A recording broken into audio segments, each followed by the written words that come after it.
listening to Flashpoint. Enemies are rising, trying to eat up my soul. Oh yeah. But I know Jah love will always protect me, and He'll preserve my soul. Oh well. Make haste, oh God, to deliver me, and lift me high so that they can see while I sing. Ali, Ali, oh, I see Moses. Oh yeah. Ali, Ali, oh, here is Joshua on the hilltop shouting. Ali, Ali, oh, I see David. Oh boy. Ali, Ali, oh.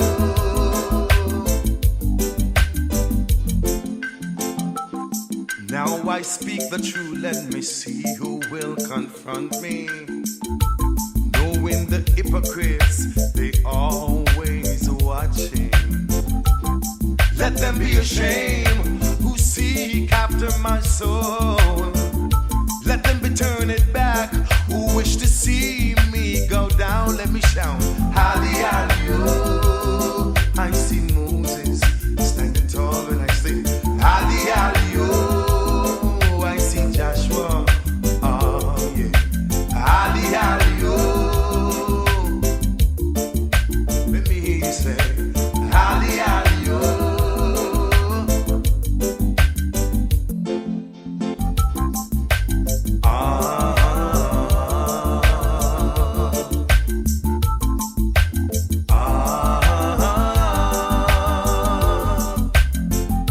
Be merciful, Jaja, when I call unto thee.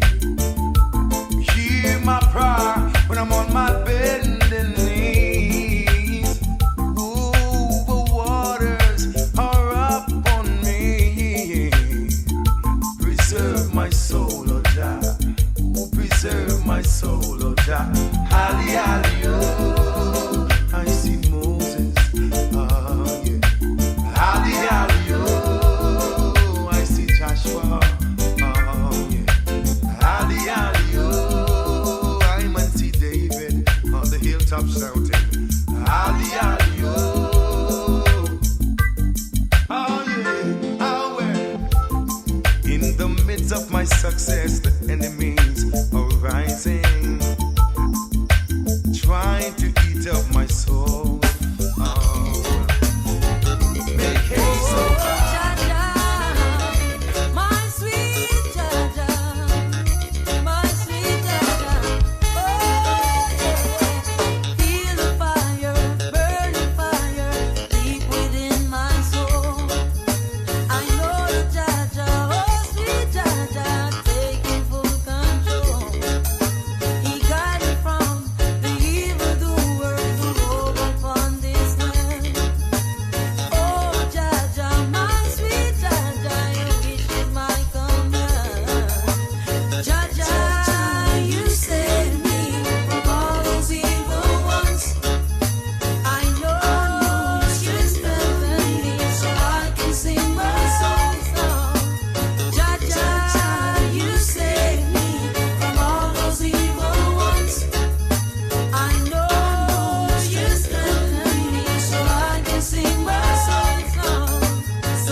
You're listening to Flashpoint.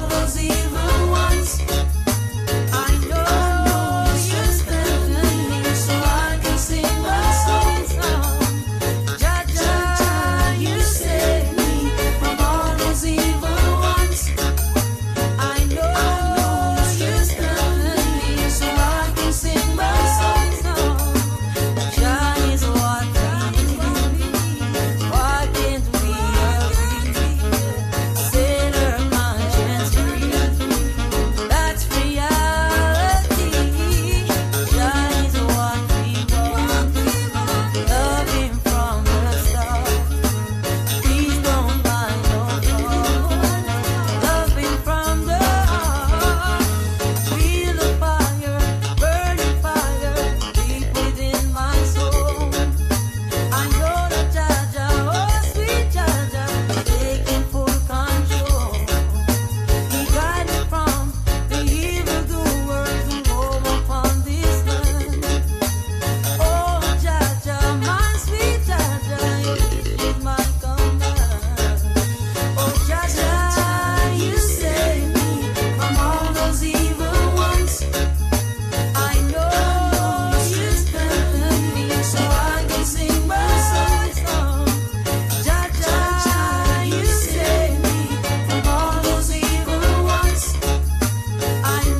Welcome to The Wrecking Trade, the radio show that provides a platform for a deeper understanding of issues affecting men in the Cayman Islands.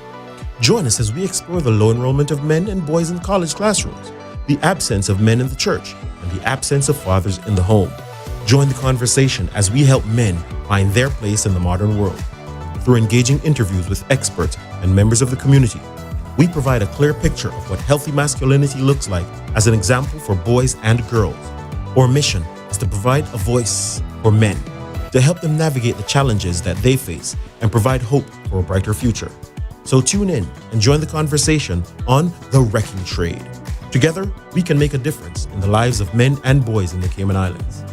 Welcome to The Wrecking Trade, the radio show that provides a platform for a deeper understanding of issues affecting men in the Cayman Islands. Welcome to Flashpoint Media, and a big welcome to The Wrecking Trade. I'm your host, Robert Lynch. On this program, we dive into the world of masculinity, male accountability, and responsibility. But before we jump into today's discussion, do me a huge solid, hit that subscribe button, ring the notification bell, and let's aim for 5,000 subscribers. And if this content resonates with you, give that like button some love. It's not just a thumbs up. It is how we tell YouTube that the things that we talk about here matters. And with that, let's jump into today's show. It is going to be off the chain. We have a full studio. And you know what? Let me just start and allow our guests to introduce themselves. And it's 5 questions that we usually start the show with.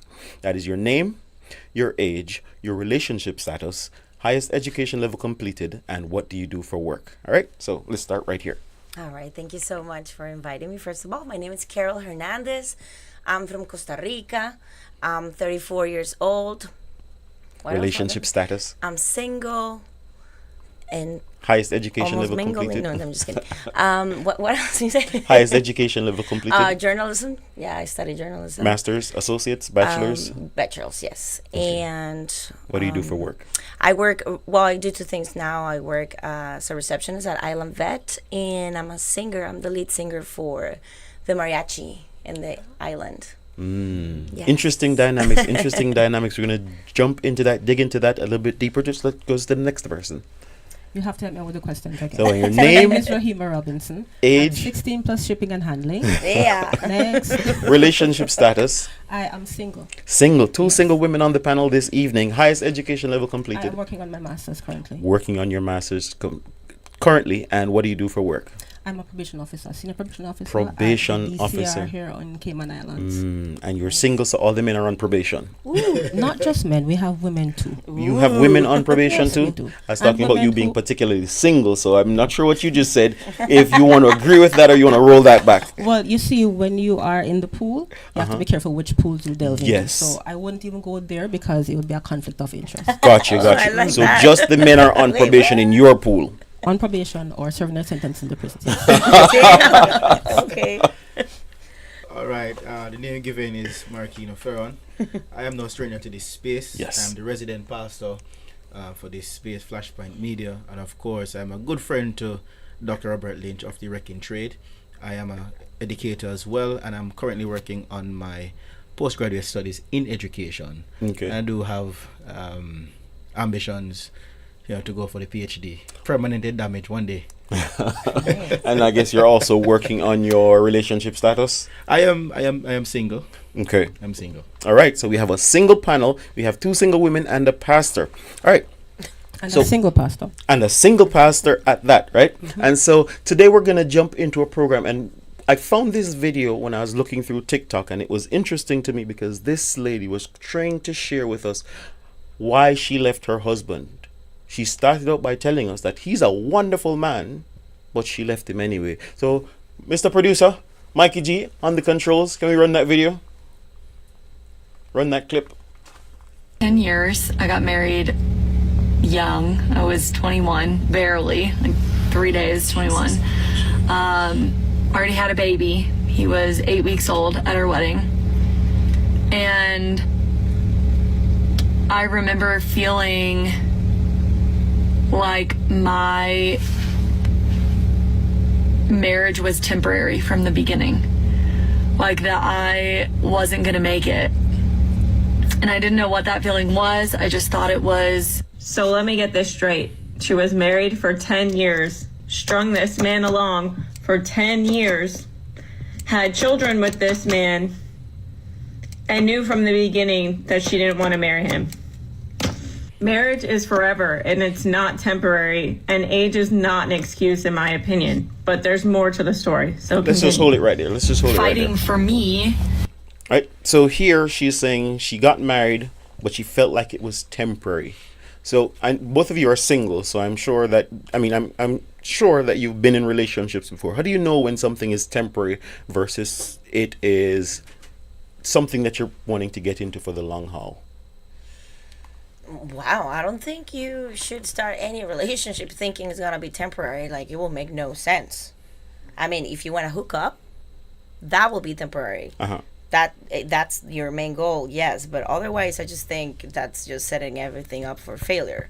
Right now, if the woman is maybe looking for money, maybe thinks that somehow can like set it up in a way that can be for a while. Until she can make something happen. The problem here is that she actually like stayed married for 10 years and had kids, so maybe she just, just in the head. Well, the term seems like an oxymoron, or her explanation sounds really messed up, because she's saying marriage and temporary in the same sentence. Doesn't quite relate. As a Christian, the two are mutually exclusive. Till death do us part. So if it is marriage, then the temporary thing is a question mark. So if you're going temporary, then it's not marriage. Well, I don't think the first points made by our beautiful women here on the panel tonight need buttressing, but I would look at it from the angle that is really a messed up situation, not just for the man but for the kids. When you can tug along somebody for 10 years, that's really called for self-introspection. Why could I tug along your husband and your kids? That's really duplicitous, and it's really sad. Interesting. And it's interesting because we have the idea, we understand now that 80%, I'll start with the most modest of numbers, 70% of divorces are filed for by women. When the education level goes up, that number raises to, depending on which surveys you're looking at, between 80% to 90%, right? And so here we get a chance to explore the reasons behind that. And I guess it starts for you ladies, as single ladies. Why do women leave? What are the thoughts? What are the things that may signal to you from a man, or give you the ick, as they call it, or tell you, you wanted to go the long haul with him, but this doesn't look like it's going to work out. He's not giving you those signals. What are your signals? But you know what it is? I think if people are not healed, if people are not ready to understand that they have to work on themselves first in order to start any type of relationship, I think all the signs get messed up. Right? So you start giving these signs that maybe you're not even that person. Maybe you don't even like that, but you become this person when you like someone. Because, it's like it's the way you've been raised, or it's what you have done your whole life, and nobody has ever corrected you because you haven't maybe find someone that loves you and take the time to tell you, no, sit down, we need to talk, this is messed up. So I think it's about healing, about maybe this girl, when she got married, she had all this stuff going on in her life, and she thought maybe this guy was gonna save her somehow, and then she thought, it's just that part that I think you have to be healed in order to start a relationship. That's it.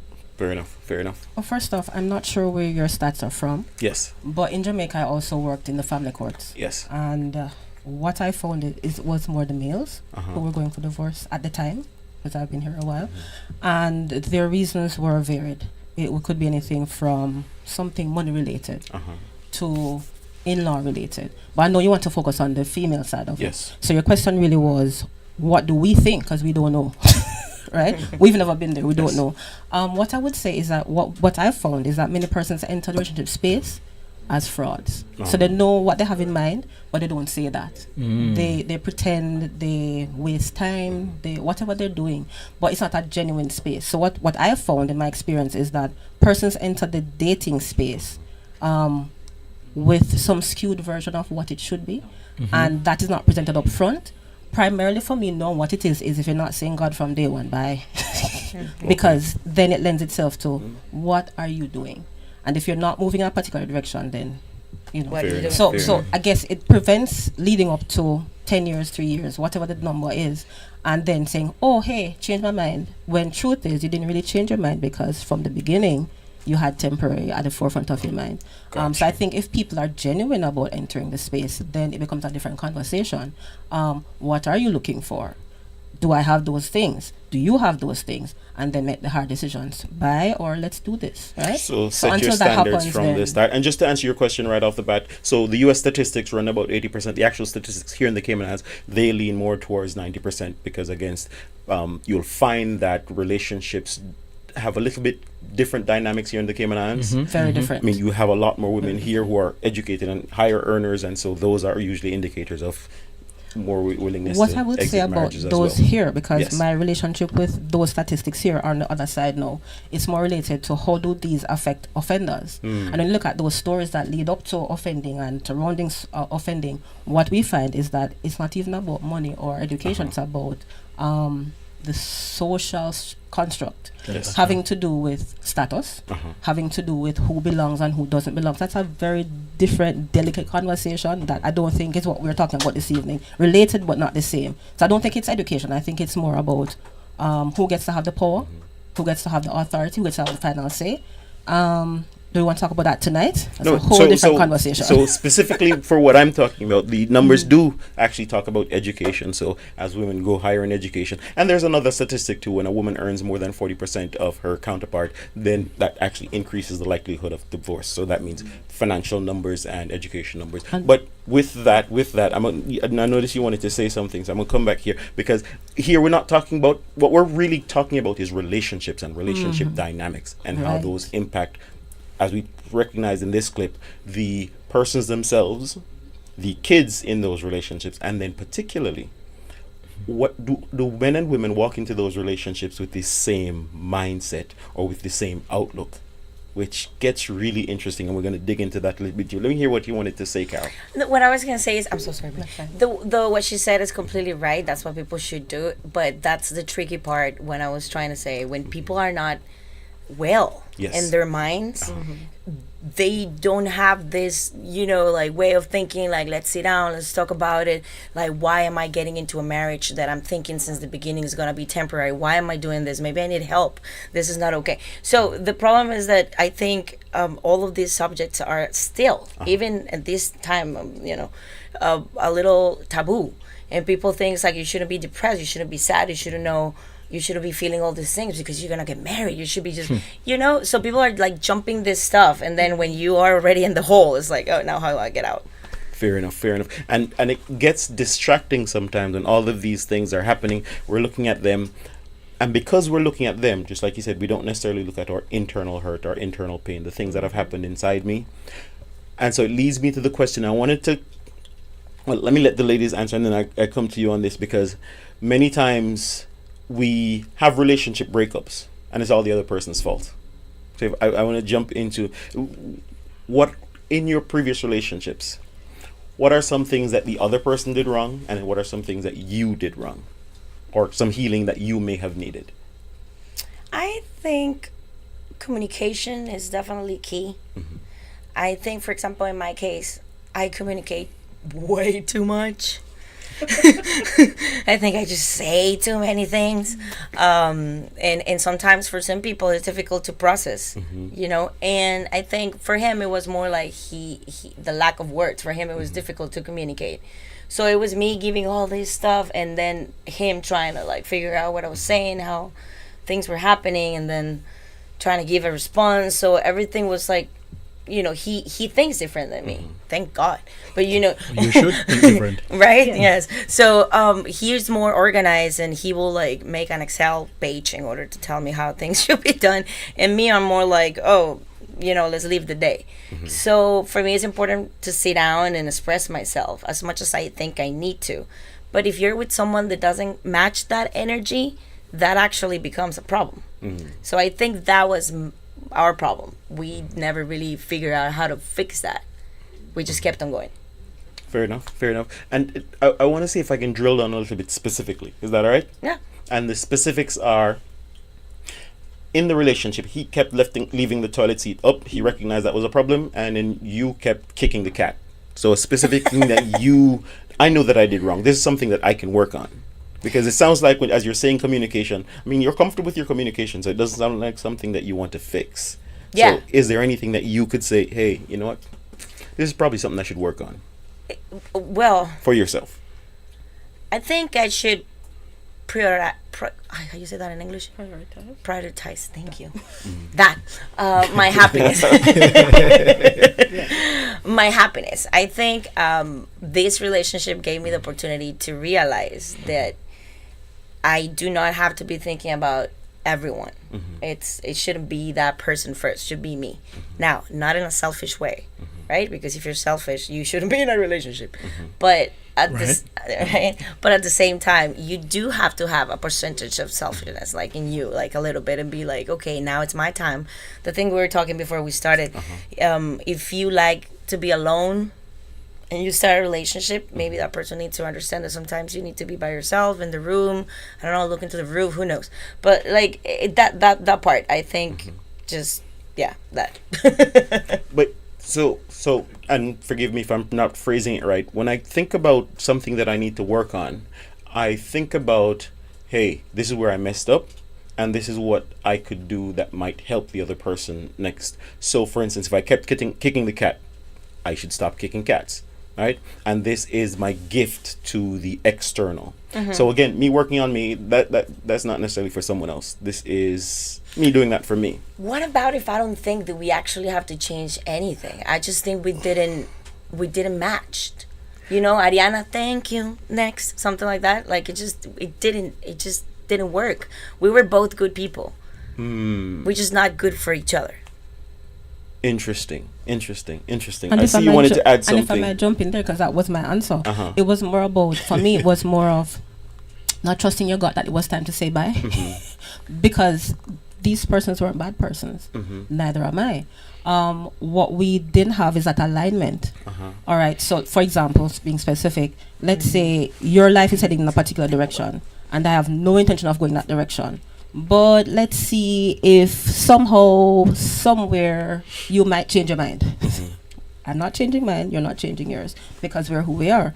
And then not having the courage to say, hey, you know what, this is just not going where it needs to go. So I think it has more to do with knowing when to say, you know what, this is our choice, and this choice not a God choice, it's a good choice, but not a God choice. So how then do we navigate the separation? So that's one. I'm going to give you another one. Another one is counting yourself as much as the other person. I think so often we get caught up as females in the dream of the male. So we would go to the extent of making sure that all those things are in place and not spending as much time on developing me.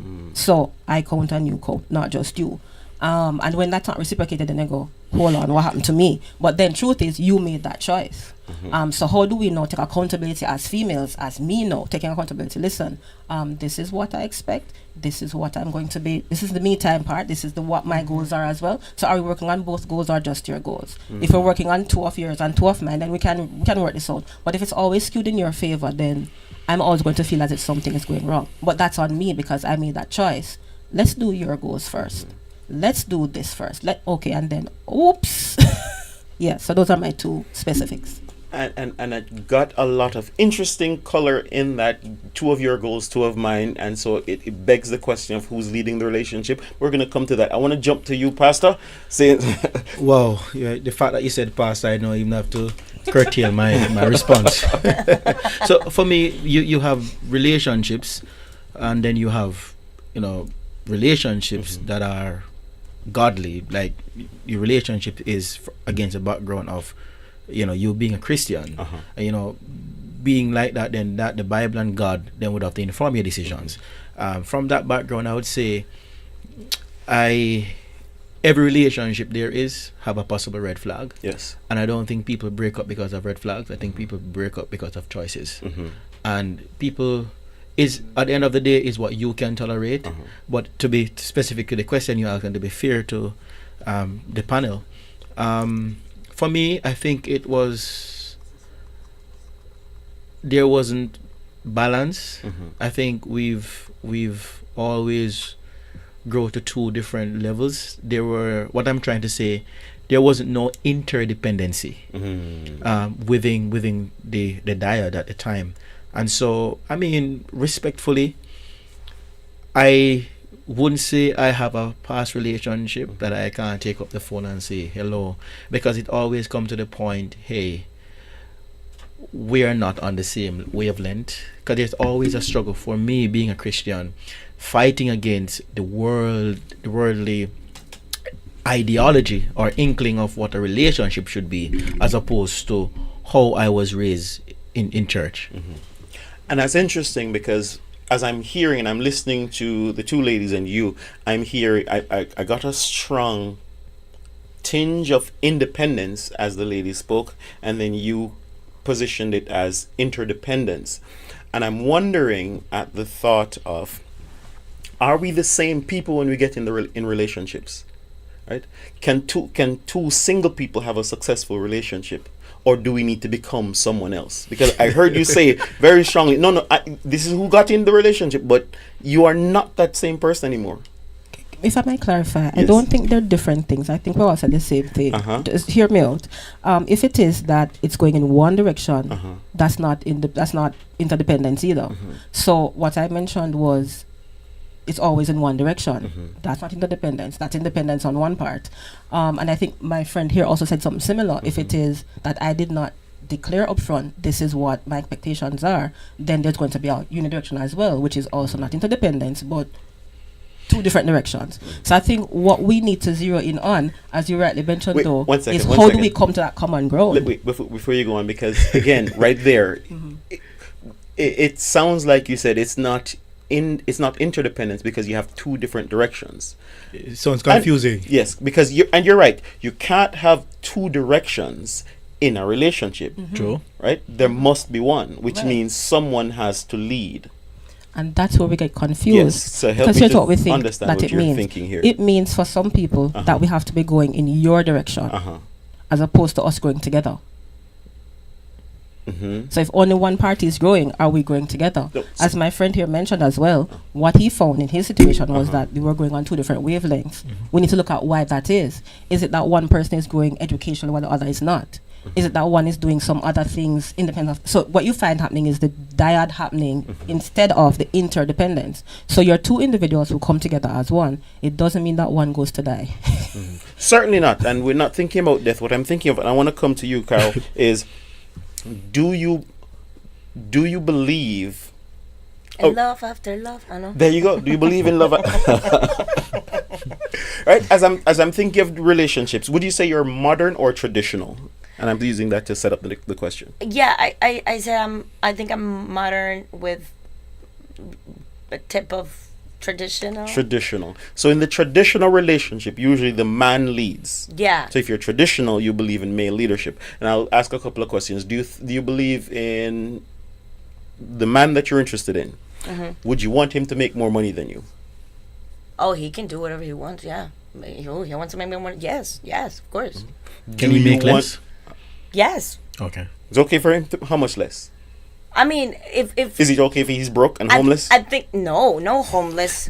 I don't think anybody wants to be homeless or be in a situation like that. But I think it's more about Or if it's earning minimum wage? if we can both make it work. I think that's good enough. What is make it work? Like we can put a roof over our heads. We can buy food. What if he lives in your house? Oh, that has happened.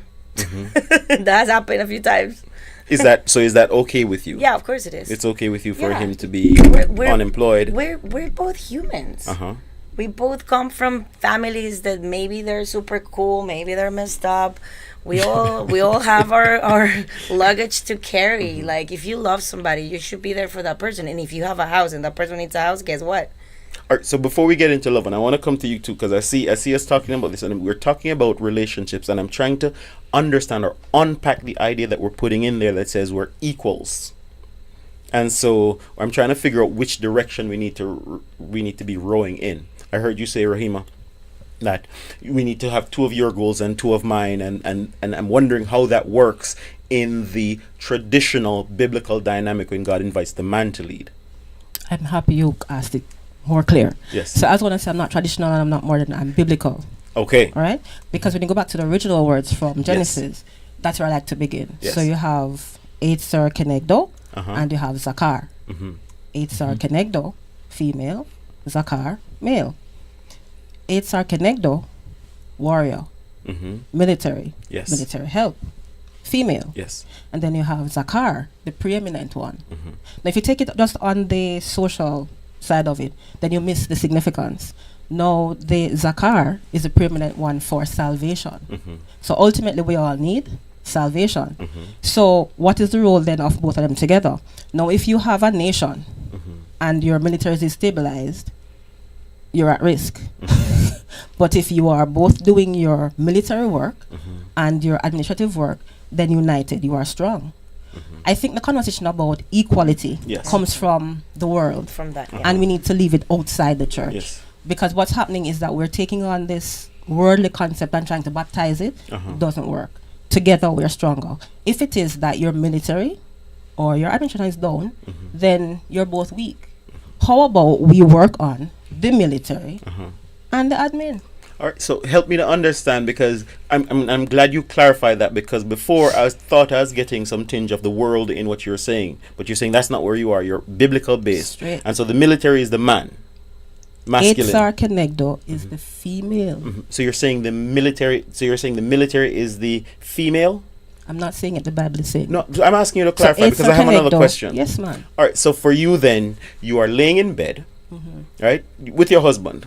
There's a knocking on the outside of their house, and he leans over to you and says, "Baby, I'm scared. Protect us." So you've gone again to the world. No, I'm asking you a question. So I'm taking it back to No, the no. church. I'm going to answer your question. So So the military of the union that God no, created. Wait, Hold help on. me. Wait, hold on. Okay, for me. go ahead. I'm gonna help you to follow my lead. Is that all right? That's All okay. right. So what we're talking about here. Forget church. Forget the world. Can't forget You're it. Can't forget it because it's temporarily. it's You're at home. You're at home. We're gonna go to church on church day. Right now, you're at home. It's in the middle of the night. And therein lies the problem, though, because we want to keep church in church. No. And then the world outside. We're gonna come to that. Follow my right. lead. Follow my lead. Can you follow my lead? I'm going to try. Okay, good job. So right now we're talking about a specific incident, and sometimes we have to unpack them so that we can see what they're saying. Sometimes we put too many things at once, we can't understand what we're really trying to communicate, and especially as men and women, and we communicate differently, we have to try to do that so that we can get on the same page. So that's what we're trying to do here. And so specifically what we're looking at is, how do you feel in that situation when the man has just said to you he's scared? So I'm going to answer you this way. Yes. When a country is at war, what happens? Let's talk. When a country is at war, what happens? Well, I was hoping that you were answering my question, but you're asking me another one. Socratic So before- reasoning. Let's so- go. so So before- I'm following your lead. No. If you're So following the my lead, let me husband help you. Let me says help we're you. on Let me that help top. you. Hold on. Stay with me. Stay with No. me. Hold on. Rahima, So Rahima, I need your help. I need your help. You're I not need you to helping follow me, though. No. I'm helping you to follow me. I'm following you. Yes. So I'm going to transition now to the husband and wife. So here's what I'm going to help you with. Okay, I'm help going to me. ask you a question. I'm going to invite you to answer the question. I thought I was. Yes, but if you're asking me another question, we're going off on a different And direction. then I was answering for you. No, it's all right. So take a minute. I'm going to come to you for a little bit and see if, with the same question posed to you, what your thoughts are. How do you feel? I mean, I'll be scared too. So I think we need to man up, both of us, bro, because I would just get scared too. But I don't feel being scared. The emotion of being scared represents weakness.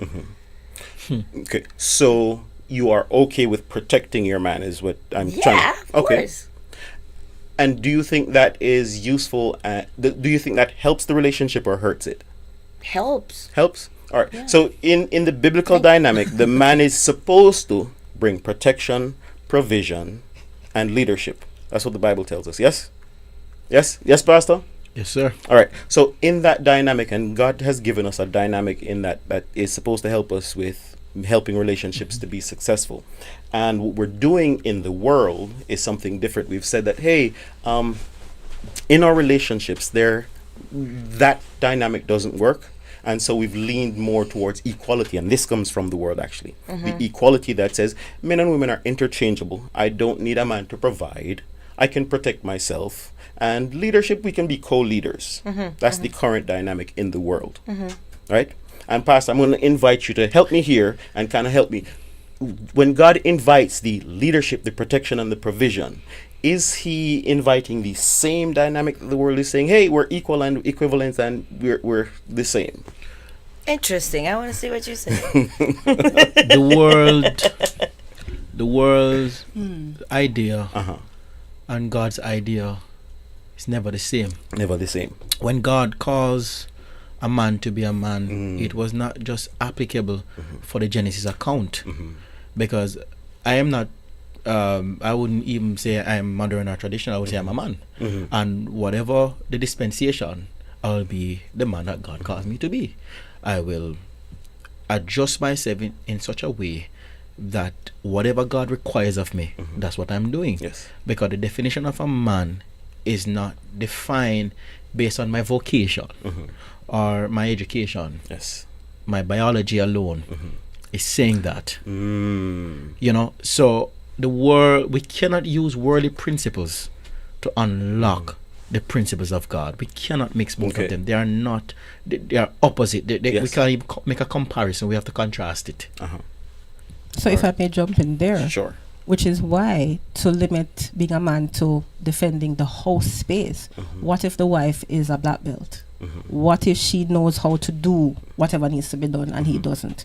What is the conflict in that? Absolutely. When it I love is that question. that they are to be working together, but here's the not thing. independent. Here's the thing. Statistically, what is the likelihood that the woman is more advanced physically than the man? And that's what we're starting. So I'm glad you introduced biology. The average man compared to the average woman, who'd be stronger? Well, I mean, that's obvious in certain things because we are built differently. Yes. Right? And that doesn't mean that women cannot do construction.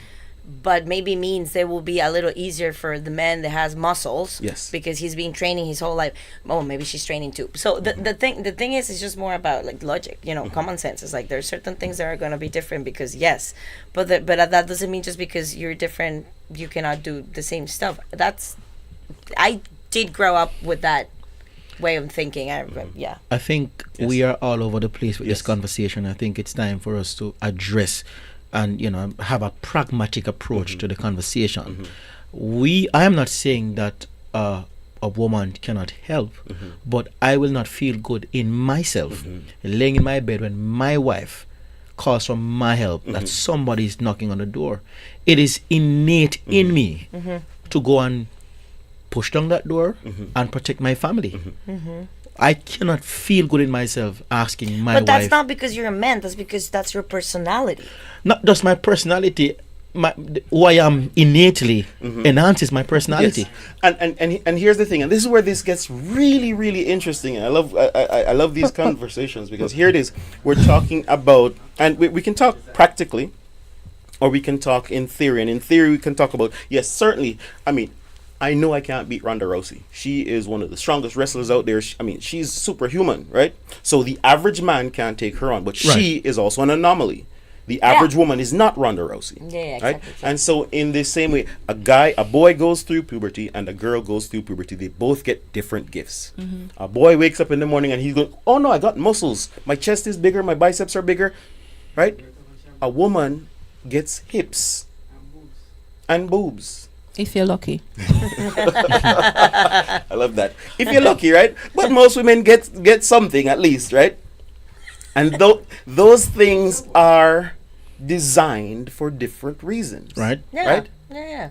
Boobs, breasts are not designed for protection. They're designed for... They protect the children. And if you're best with a mother who just had a child, I'm sorry for you. I do think that if you guys were in the process of getting pregnant and have kids, you will die. I do think that.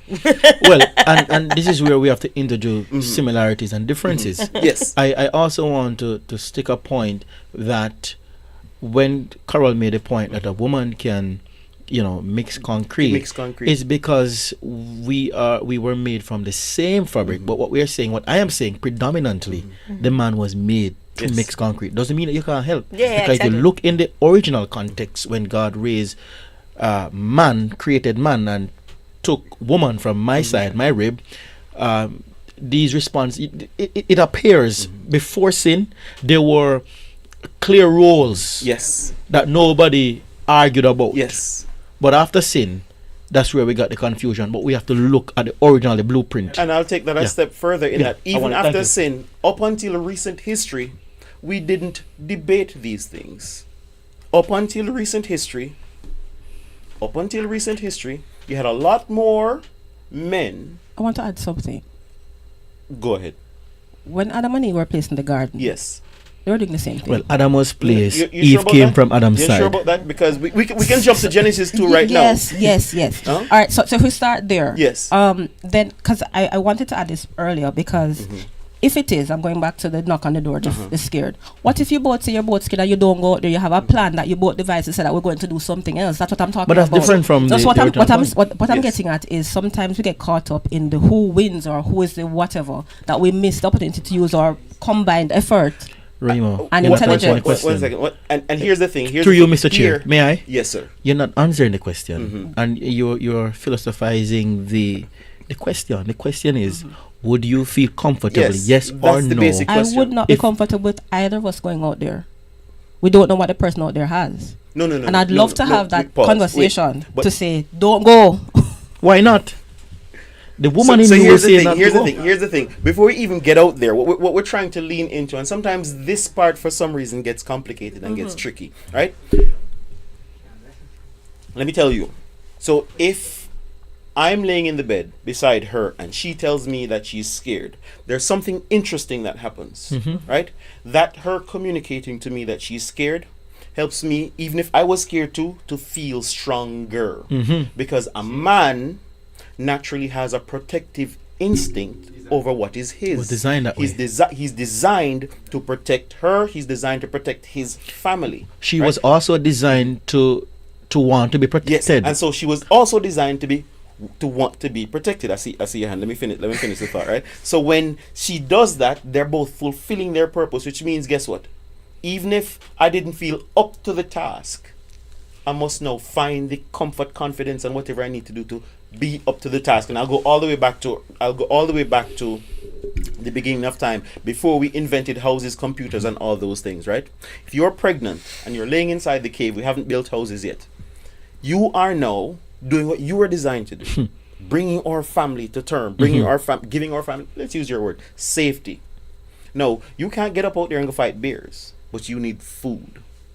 Which means even though bears and tigers and all those things are outside the cave, whatever I'm feeling, I need to do what? I need to bring that into subjection. I need to go find food. So I need to provide for you. Yes? Yes? Would you agree with that thought? Would you agree with that thought? I don't. If we go there, Yes. what we're saying is that when it is that women do these things for themselves, they are male.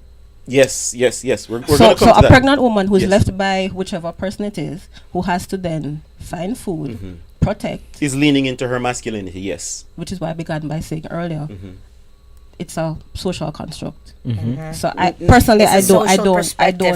I don't. You don't believe accept that it. she's No, leaning no, into no, her no. masculinity. Okay, because no problem. because the protection that she Yes. has for her child, her unborn child, kicks in. And earlier you mentioned about being built for protection. Yes. Don't mess with a pregnant woman with her child, or a woman who just gave birth. While we say that, and it sounds nice to say, a woman who just gave birth, she's still weak for the next 6 weeks or whatnot. So you may think, and her by herself cannot take on the average man. I'll tell you that. If she has no other help, No, she will. statistically, just on numbers, just on biology, she can't. But not only that. No, one second, Pastor. 1 second. Because sometimes we say these things and they sound nice to say culturally. Yeah, man, don't mess with a woman and she. Listen. All right, listen, so let me the back to my aver- Jamaican experience. Hold So on, I before you know go, let me women finish the thought. personally. Let me Hold finish on. the- just I know invite- women let me personally help you, who let me have help done you. it Again. with domestic violence as a factor as well. So That's trauma. Here's the thing. And Here's I'm the thing. saying that she's able to. So I'm not guessing. I'm telling you, I've seen it happen. Anecdotally, it sounds good again. No, but I have here's- actual evidence of it. No anecdotes. But your evidence would be anecdotal if it's a person happened, unless it's statistical, it's anecdotal. Right? If I knew we were talking about this, I'd bring my figures. I didn't know, so I didn't bring them. But there are figures. So on average, the average man is stronger and bigger than No the average debate. woman, and so the average man can overpower the average woman, and so that was actually a part of the design evolutionary theory. I said, hey, and I'm not talking about Big Bang Theory. I'm talking about how we have evolved as human beings in terms of certain things that are built into us, into our biology. A woman feels the need to be protected because left by herself, she sees these 3 men out the road. They're going to scare her because she understands that physically they can overpower her. So throughout history, women have sought to find strong men to offer them the protection away from, and I know you wanted to share some, offer them the protection from the man who may want to do them harm. Yeah. I think that way of thinking that you have Yes. is very harsh on men. Yes. And that's why the statistics of Statistics, suicide yes. and men is higher than women because this thought of you are the one who has to go out there and fight the lions and the tigers and the bears while you are in there like giving birth, which is a lot of work as well. It pushes the men to have this responsibility that yes, you have it, but you're not by yourself. Marriage is about helping each other, about being Thank you. together, right? Thank you. Yes. Yeah, I see it. but I still feel like we're all over the place. I have 3 things to say. The conversation is leaving me, but I'm still following. We have to dichotomize women being protective when they are pregnant as opposed to women being predominantly protective. Number 1. Number 2, we have to also consider, I wouldn't say women will protect themselves when 3 men are there to hurt them. Some women will run. But some women, based on their cultural background and based on how they were raised, will defend themselves. And we have to put some structure in the conversation. Are we saying that women are predominantly protectors? We never began there. What we're talking about, your question was originally about marriage, you know. So I hope we haven't forgotten that part of the conversation. We're talking about in context of marriage. Yes. So I'm still talking about the interdependence. Yeah. No, but I Which asked is the where we question- went. I asked the question on the background that there was confusion as opposed to who is a protector in the Yes. home. We must bring it to light that the man is a protector. So for and there's no clarity- debate on that. No debate. So I'm saying for clarity of what I was saying, that's where I went. Because Yes. I'm still talking about the interdependence as Yes. opposed to the independence of either party. So in context of marriage, in context of both persons being together, there is no dichotomy of who is, because both of you are now responsible for the safety. Both of I'm you. not taking my wife into a war. I'm not saying you're going into I'm the dying war. for my I'm wife in saying the battle. the responsibility is. No, actually, who does the what? That's to be decided. Right? To be So decided by whom? The man decides if that. your partners, your partners. And this is where this So conversation. I don't want my husband to kill off himself. If Who was there, the if there final are 10 say? men out Who there, was the final say in the the man relationship? has the final say in the relationship. However, as I said before, what we struggle with is that interdependence. If it is that you go outside, for example, in that scenario, and there are people out there with machine guns, you think Yes. a wife wants her husband to go to that door? You think the husband wants his wife to go through that door? None of them should go through the door. None of them should go through the door. And that's It's why not a I matter see- of wait, going wait, through the door, it's I a wanna- matter of blocking the door. Yes. That they doesn't come in. All So right. I see your face. Carol. I'm trying to translate everything before Yeah, I'm sorry. No, it's all good. I'm just trying to understand because. So this is interesting. I didn't know you guys were Christians, and so this kind of brings a little spice to the conversation Yes. because I do have knowledge about it. I am not a Christian, and the main reason why I say it is because I don't like to shame God. So like I just I'm a daughter of a pastor. So I grew up in church, and everything that you guys are saying, like I know it head to toe. It's just there were certain things that I always sit down with my dad and I was like, I'm sorry, I love you, and I know you love Jesus, and I love that you love him, but there's certain things that I just don't agree with. Like, and it's a little hard for him to understand because it's the Bible, right? Yes. So you shouldn't say that. But for me, that part of man has to do this and women are made to do this, that book that is the Bible, and I respect it all, was written a long time ago, and in the perspective of the people who translated from Hebrew. So imagine like all the translation, everything that could be lost on translation and stuff. I think it has to be common sense, right? try to be clear about the reality of things. So, for example, if in Costa Rica, I'm laying in my bed with my husband and somebody's not even knocking the door, because knocking the door would be like, hey, just look in the window. More like, I don't know, you hear something on the roof or like something that will scare you. You will definitely, both of you, if you love each other and you have common sense, call 911 and get ready. You're not going to send one of us to do anything because it's a third world country and you're going to get robbed and killed. Mm-hmm. So it also has to be with the culture and the way of thinking, the way they raise you. Because, for example, that you said, I respect that a lot and it sounds beautiful. That he said, like, I'm not going to send my wife to war. Like, I'm going to go and die for my wife. That sounds like Wakanda. I love it. Like, let's go and fight it. Like, I love it. But in reality, if you love your wife, you're not going to go and die. Your wife needs you. So it's more about, like, this, I don't know, balance. And I see you, and that's and again, what I'm trying to unpack here is where we are versus where we were invited to be. And invited to be using the biblical standard as the invitation. Hey, I'm gonna design this space. This is what this space looks like. And then, thank you very much. Just got the cue from my PA. We're running out of time. You guys are talking too much. I've heard that before. I think she said something. Well, she responded to something that I said, which I am not refuting, but just want to defend that. Perennially, men and women think differently. Yes. Thank God. So naturally, she would want, I don't want my husband to go up there. But when trouble is at that door, I don't have time to think, what am I going to do? I have to do something. And I'm saying, I am made from that type of fabric. Watch this. If you go, I cannot not use Adam and Eve because they were the standard of humanity. They never had a umbilical cord. And I will break that down in another episode. I'm saying all of that to say that Adam didn't sin with his wife because he was uncertain of the laws. Neither he was hungry. Yes. But why? Choice. And so anytime you find a man doing foolishness or crazy stuff for his wife, that's the Adam's love. Yes. But we'll break that down another episode. What I'd like to just add to what was said before is that the Bible is consistent in terms of what is required of the male versus the female. Yes. The Bible clearly says that the man is supposed to nourish and cherish, and that the wife is supposed to respect. So that's not there's no debate there. True. I think what we have a challenge with is how we make that operational in this day and age, and I think that's where be specific. And let's zero in on that, because if we could use the time that we have to just kind of zero in on that aspect, how do we make that, loved how you phrased it, how do we make that applicable today, 2023, December? And that's where the commission comes in. So when we look at, okay, what does that look like for you? Nourish and cherish for the female, for the male. Let's talk that through. And what does that respect look like for the male and the female right here, right now? And once that is clear, then you have at least a blueprint to start working on something. Unless you do that, then you're not going anywhere. So in order for us to understand that, then one of the key pillars is going to be women have to be able to understand the different perspective that a man holds so that they can respect it. And a man needs to understand the different perspective that a woman holds so he can respect that, so he can lean into that and allow her to be feminine. And here's the thing.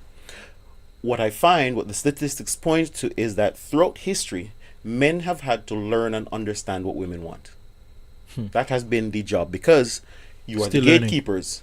Before he even gets your phone number, he has to present some amount of attraction. So like you said, if he looks like a homeless bum, you he can't stop you, right? He can't ask you for your number. So if he can. He can do whatever he wants, but you're not going to see it. Right? Doesn't mean he's going to get it. Right? And so men have had to put themselves together and then present themselves to you and ask you for a first date or ask you for whatever it is as the best man in the world. And he can only do that if he has an appreciation of what you want. Because he can feel, yeah, man, whatever I bring to the table, she should just accept. You're like, no, bro, that's not going to happen. Like you said, standards, right? But what I find is that women don't necessarily have the same challenge. Oh, we do. Wait. Let me finish the thought before you disagree with me. and this is exactly where that lives. As soon as the man says something that is divergent, is different from the thought that you're having, no, you're wrong. But here's the thing. When a woman goes through puberty, well, she got those tools, she got her breast, she got her butt, and she starts looking fine and nice and handy, right? Every day, I imagine you get approached by multiple men. inviting, yeah, baby, I want to have sex with you, whatever it is. You're getting those approaches. And you've learned to read facial expressions, read body language, read those interactions to go, hey, I need to let him down because I can't just take every man that present themselves to me, but I need to let him down in a way that makes sure that he doesn't react to me violently or negatively. That's a skill that women have learned over time.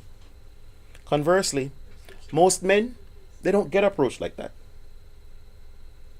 They don't have that interaction unless he builds up the courage to go and talk to a young girl and then she rejects him. He doesn't have that he doesn't develop that skill, that level of interaction where he learns how to navigate male-female dynamics. I'll let you go first.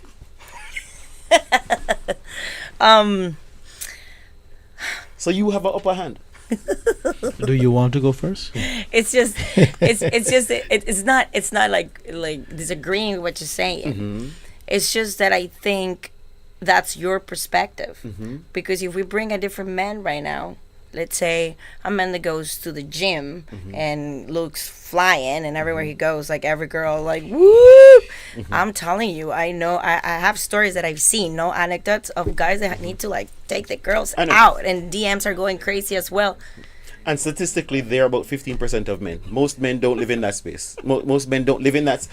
Statistically, I think it's 15% of men even have a six-pack. So most men do not live in that space. Are you throwing shades? No, and I get it. I get the numbers. I get the numbers. The thing. So the average man is not living the kind of life where he's pushing girls off at the side. He's not. As a matter of fact, and it's about 30% depending on where. 30% of men don't even get approached at all. They put them in a category and call them incels. They haven't had sex or even interactions with female, so they're not holding. But a woman lives a different life. She literally rejects advances regularly, where men don't even see, let alone have that interaction. The men, I'm out of the conversation. But the men went and go to the gym to pump up the muscles. There you go. To work on himself. Because he wants, when he walk outside, he can get that kind of attraction from women. But most men can't even hack it. Most men, see, so a man has to, and most men have to go to the gym, pump iron, do all the things when you just got your breasts and your butt by default. I'm happy that she said it's not just me. One of the things that we women contend with is men speaking for us. So men tell us that we only speak to men who do that. That's one, and that's not true. Men tell us, and want us to accept it, that we don't make advances. Not true. Have you ever advanced? Relax. So what I'm trying to say is this: there are a number of things in the dynamic. For example, I'm going back to you talk about the constructs. Men also want to tell women what feminine looks like. Let's say, for example, I grew up with brothers, and so my mannerisms are like my brother because that's my socialization. Then you want to tell me that's not feminine? Who says? You just said. Because you are looking like your brothers. Hold on. So follow me now. Yes. So they're telling you that you are like them. What's the difficulty?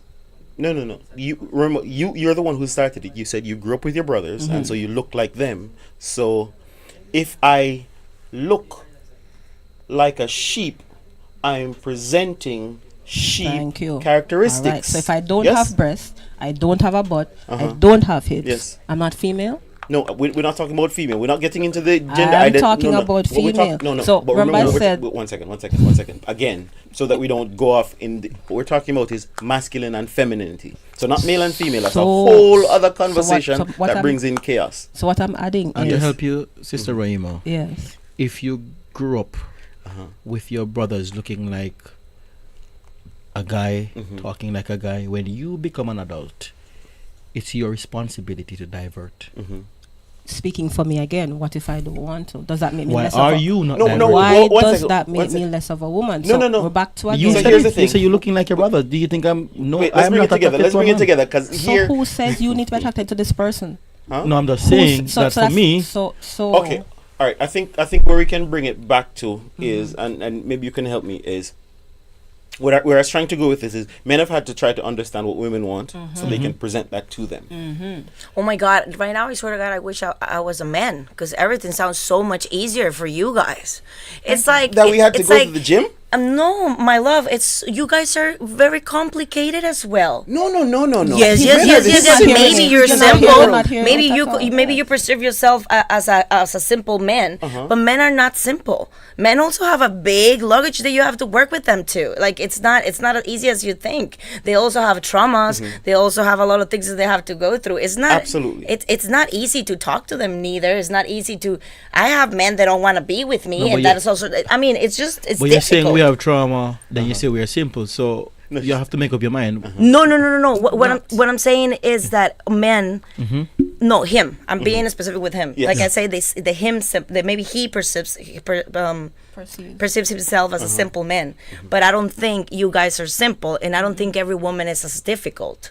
You don't think that? You don't think that's so? No, at all.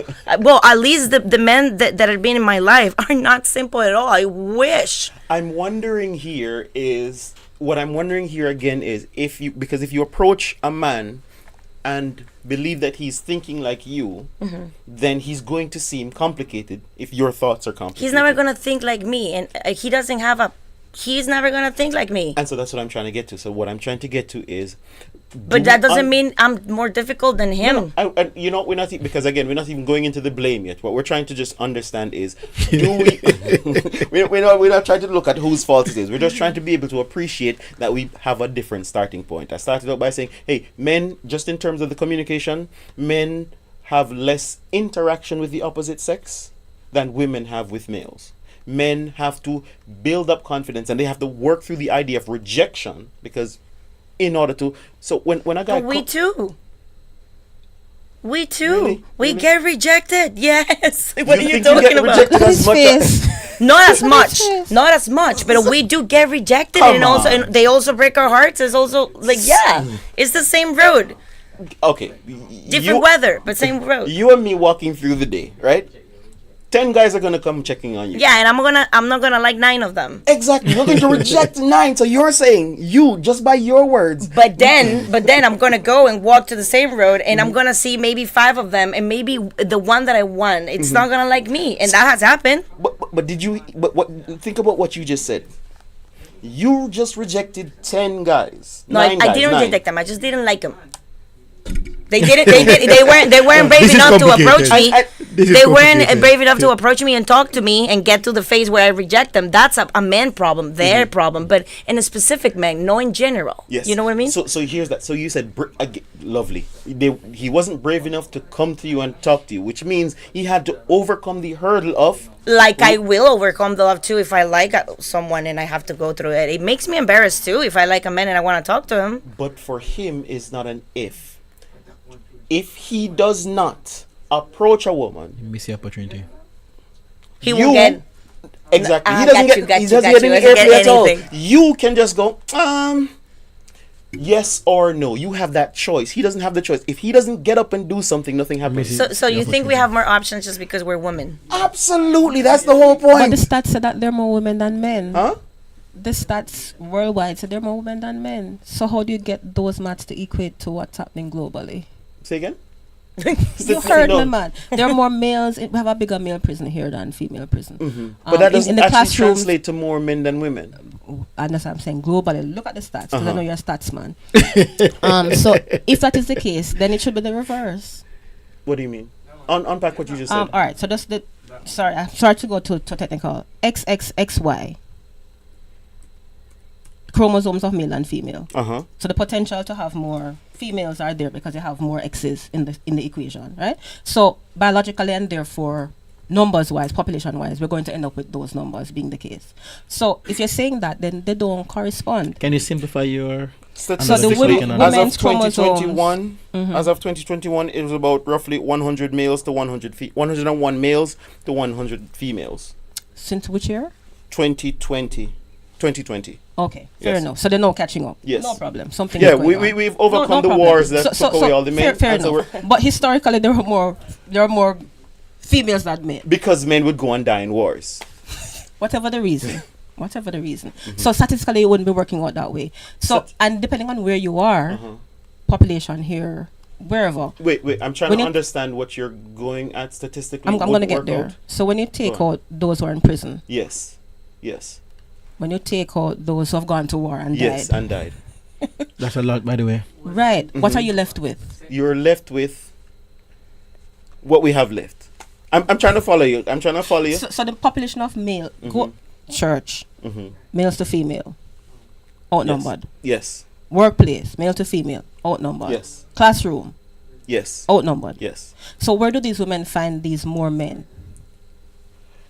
Excellent point. Excellent question. I don't think that's what we're arguing. No. Let We're me go talking with her. about the Where do the women find more men? So even on the street, in dating apps, the dating apps will tell you that a woman will swipe right 5% of the time, while a man will swipe right over 80% of the time, right? So what it points to is, even in a situation where there's less men than women, women are still more selective. Women are still going to reject more men because they're still going to get more advances. If I approach 10 women, that means I just got rejected by 10 women. You're not approaching 10 men. That's a choice issue, though. No. But we already established that if I don't do something, nothing's going to happen. If I don't come and ask you for your number, you're just going to move on down the road. Unless you get to that gym bro that looks like a Chad. No. And he's The choice is, to say that it's a choice, you're being deductive. Yes. We are Reductive, saying yeah. there are reasons contributing to why if I don't do it now, I won't get you. It won't happen. But remember, we also began by saying, well, I said that you have to figure out those who are serious and those who are playing. No, so many of those who are just swiping yes, are just swiping for the sake of swiping. They want hookup, so right? it's not because the woman wants to reject, but you can tell over time with experience that Do you have the stats this to back what you just person, said? hold on, no, man. He said we have the skills. We're going to work with him on that one. Yes. So we have the skills. He said this one is joking Well, that's because an I assumption know, on the because I masculinity know, hold community. on, because I know that he swiped all of my friends in the office.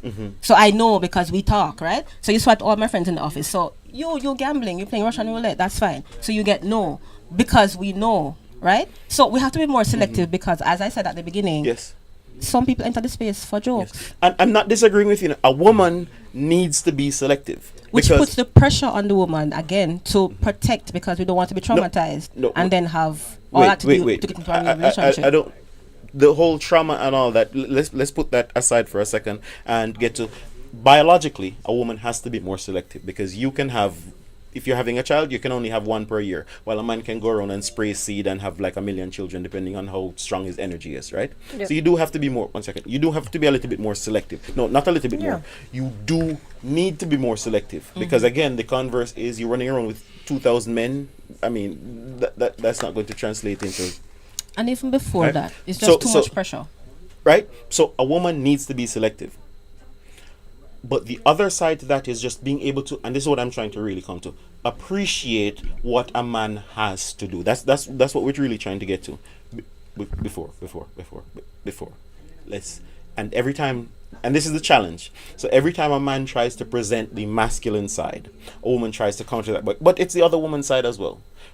I started out by saying a man had to learn to understand a woman before he made the approach. So let's take for granted for a second that he understands what you're doing already. Because if he didn't do that, he couldn't present you with anything at all. Right. So let's take that for granted. So once you take that for granted, then we don't need to hijack the conversation when he's trying to present his side. And this, I think, is the main challenge. Do you understand what a man actually wants, what a man is actually experiencing? So when you say, for instance, using your example, when you say, I don't want him to go out there and die, you in your head think that you're helping him, but he's not seeing that as help. Right.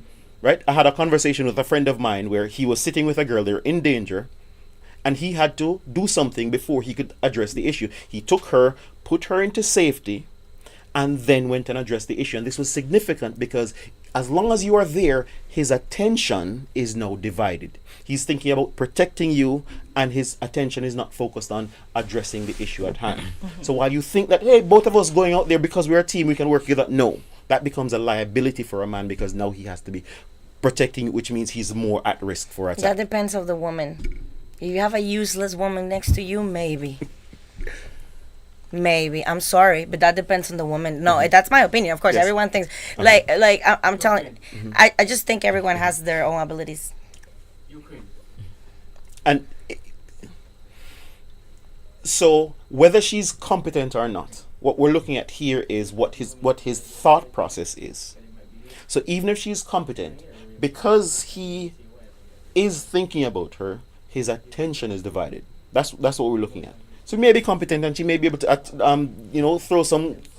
throw up some hands in the fight, but again, his attention is divided. That's what we're looking at. And, what is happening for the man? And I'm leaning with you there, Yes. because in the biblical account, Jesus did what he did because the difference is that he communicated. Yes. Right? Yes. And I think that's Are where you I saying want we us don't to communicate? that's where I want us to go back to that point Yes. where at the beginning you declare what it is. What does Nourish and Church look like for you? What does respect look like for both of us? So we Yes. need to discuss that at the beginning, because otherwise we're going to forever be having that conversation and it will never end, and it will end up God knows where. So if we understand, as you said, the male dynamic Yes. and the female dynamic, independent of the social construct and what the definitions are from whoever is putting them out, then as two individuals, because another thing that we do in relationships is that we tend to use everybody else's example instead of the uniqueness of this particular union. So in this particular union, this is who I am. This is what respect looks like for me.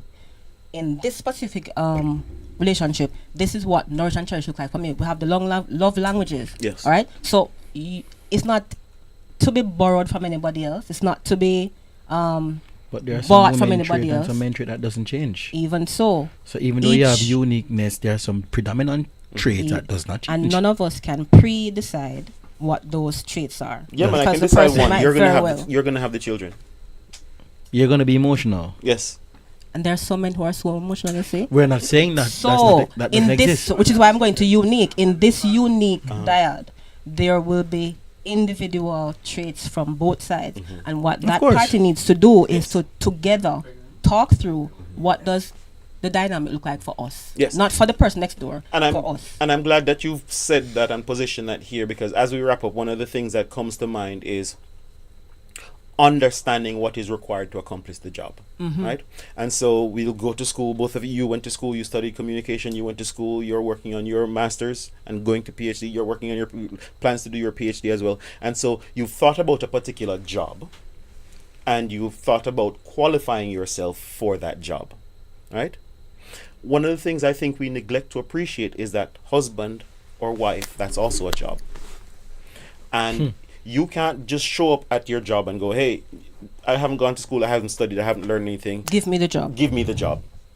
Yes? Right? Whatever I've done in my life, that should prepare me. I'll just learn on the job. But we seem to approach relationship with that, and we find ourselves in the situation where things start going south or going a different direction. We go, hey, I was planning to do this for the long haul, but we're not complementing each other. Right? We're not connecting with each other. But here's the question. The root question to that is, am I being the wife for the relationship? Am I being the husband? And part of that challenge is, in 2023, we've told men that they don't need to be men. And we're telling women that they can be men. We're telling women that, hey, you can protect yourself, you can fight, you can do all of those things because you're just as strong as a man. You don't need a man. Who You are don't you need a man. listening to though? You say we who, and who listens to the we? See, a lot of people, whether we recognize it or not, because we live in the world, television, 68% of the dollars are spent by women. And so television markets to women. Right? We understand how that works economically. So when you look at the TV, you look at advertising, that's how it's positioned. So when you look at movies that are made, they're going to be positioned in a particular way.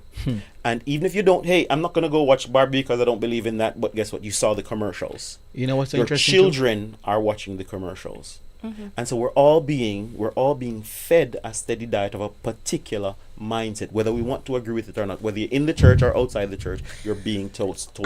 I don't think the world society has the ability to have grace. I think it goes black or white.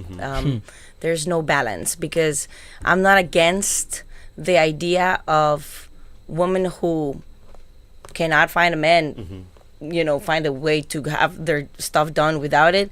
But I'm also, not disagreeing with the fact that if you want a man that's with you and protect you and help you, that's bad. Like, I think both things are okay. Yes. I just think the way social media shoots the information nowadays, it's very early. So their brains are, they're kids, and their brains are not coupling with that information correctly. and it's being managed weird. If I may say something in this honorable house, as you made mention of social media and production, it does bring back my mind to the whole porn industry, where that is more supported predominantly by men. Yes. And it goes back to the confidence level, because had that guy had confidence, then maybe, he wouldn't have been a porn addict.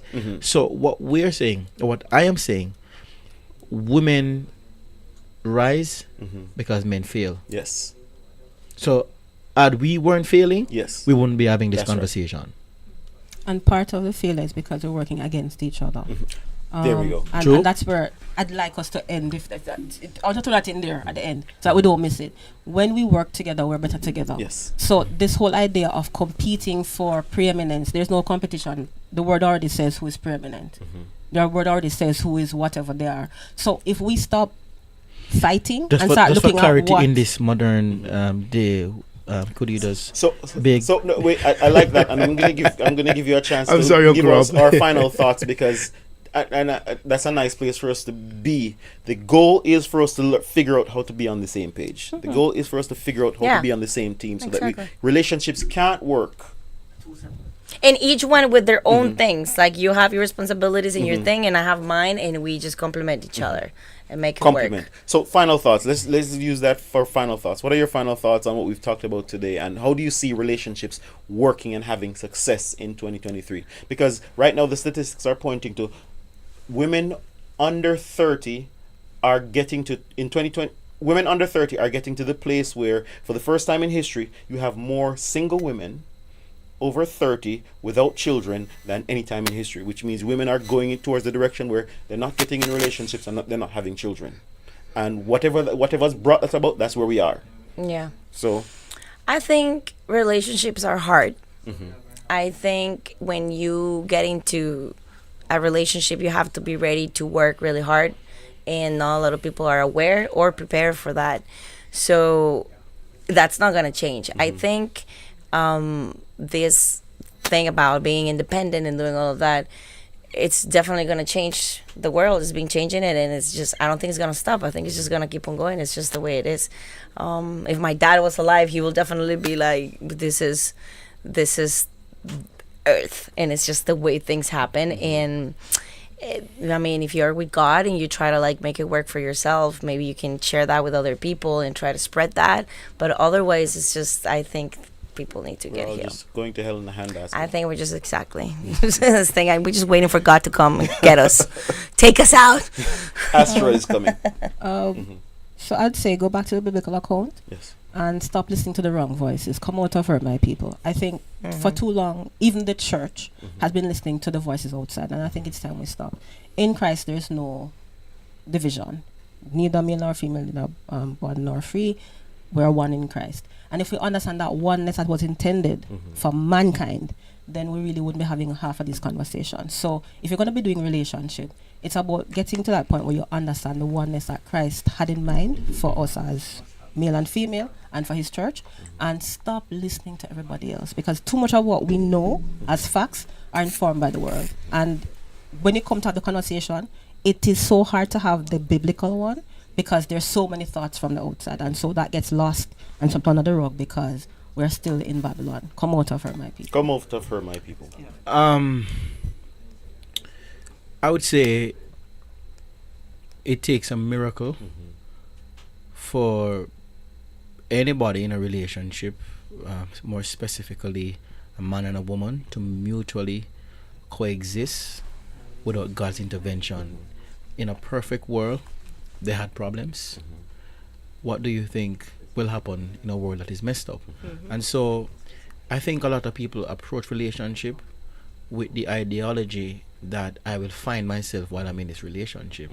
And that's a challenge, because if you haven't found yourself, if you don't know who you are, if you don't know what your values are, what do you believe in and what you're standing for, then chances are you'll be lost in the relationship. And that is why sometimes we have unequal yoke, not necessarily because of culture, but because people don't understand themselves. So let us spend the time, men, to not just think about the financial clock and women think about the biological clock. Let's think about the value and the ideologies and everything that surrounds a man and a woman and coming together, because together we are stronger. Together we are stronger. As men, we're invited to be, we're invited to pursue. Just like we've talked about finding the right job, you're invited to qualify yourself for that job. And as men, we're invited to not just grow up, go through puberty, and then get some muscles, and then we think that we're men. No, we're invited to do a particular thing. For a woman to feel feminine around you, you are invited to qualify yourself as a man. And that means making sure that she can feel protected around you. Because if she doesn't feel protected, then she can't trust you with that protection. If she doesn't feel provided for, then she won't feel the need to allow you to provide. If she doesn't feel the need that you are the leader that she's going to allow herself to trust completely, then she can't allow you to lead. And so as men, the first invitation is for us to be the best version of ourselves before we even consider asking her for her number. And once we can do that, then we can present her with an option that is trustworthy, that she can allow herself to be fully feminine. Because the gift that a man gives a woman is to allow her to be feminine in his masculinity. With that, I'm Robert Lynch. This has been The Wrecking Trade, a great conversation with a wonderful panel. Thank you all of it. Would you, any of you like to share any of your socials to allow persons to contact you? I know that you're an artist, so maybe someone wants to be able to connect with you to come and sing a song for them. Or Yes, of course. I'm the lead singer for the mariachi and Mariachi Cayman. We have our page literally is a Mariachi Cayman. So if you guys want to hit me up there, I'll be there for sure. And as a senior probation officer, if you need any help with any of these things that are underlying what is preventing you from being the best version of yourself, feel free to come to us. We are on Mary Street, and we will see what we can do to assist you with that. Nice. Maybe you just need some prayer to work it out. Just check Flashpoint, and I'm right here. I'm Robert Lynch. This has been The Wrecking Trade. Remember to hit that like button. Remember to subscribe. Peace. Amen. The absence of fathers in the home. Join the conversation as we help men find their place in the modern world. Through engaging interviews with experts and members of the community, we provide a clear picture of what healthy masculinity looks like as an example for boys and girls. Our mission is to provide a voice for men, to help them navigate the challenges that they face and provide hope for a brighter future. So tune in and join the conversation on The Wrecking Trade. Together, we can make a difference in the lives of men and boys in the Cayman Islands.